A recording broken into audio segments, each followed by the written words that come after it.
सामी साहिब चवनि था, अथी महांगो सामी सौदो प्रेम जो, जे तो ख्वाहिश ख़रीद जी त सट सिर जो सांगो, परची पाए गिचीअ में गिला जो घांघो, लंघे पव लांघो त मतलब थियई मन जो।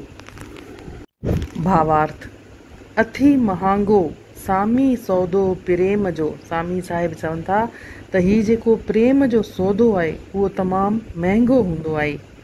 जे तो ख्वाहिश ख़रीद जी त सट सिर जो सांगो, अगरि तुंहिंजे मन में हिन खे ख़रीद करण जी ख्वाहिश आहे त पोइ तूं पंहिंजे सिर जी चिंता छॾे छॾ, पंहिंजी जान जी क़ुर्बानी ॾियण लाइ तूं तयारु थी वञ।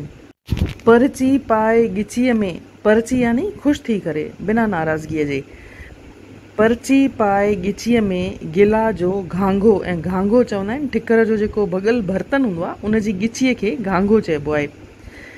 त परची पाए गिचीअ में गिला जो घांघो, उनखां पोइ तोखे गिला जो घांघो जेको आहे उहो बि तोखे पाइणो पवंदो, उहो बि बिना नाराज़गीअ जे, यानी तोखे निंदा सहणी पवंदई। लंघे पव लांघो त मतलब थियई मन जो, माना अहिड़ीअ रीति लांघो, लांघो चइबो आहे नदीअ वाह जो तांगो हिसो थींदो आहे उनखे लांघो चइबो आहे।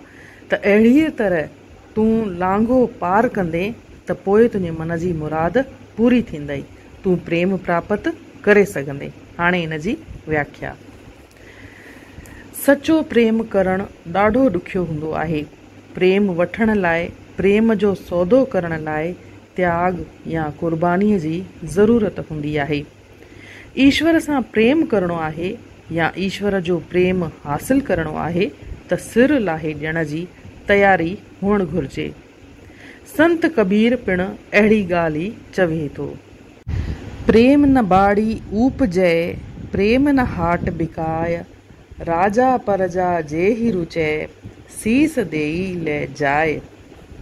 प्रेम प्राप्त करण जो इहो ई शर्त आहे त सिर ॾेई प्रेम वठो, चाहे राजा हुजे या आम आदमी। उनखे अहिड़े त्याग जी तयारी रखणी ई पवंदी। न सिर्फ़ु एतिरो बल्कि हुनखे संसार जी गिला बि सहणी पवंदी, सा बि ख़ुशीअ सां ॿुधणी सहणी पवंदी। लोक चाहे कुझु बि चवे, पर प्रभुअ सां प्रीत करणी ऐं निभाइणी आहे। संत मीराबाईअ पिणु श्री कृष्ण सां प्रेम करण महिल लोक निंदा ॾांहुं ध्यानु कोन ॾिनो हो।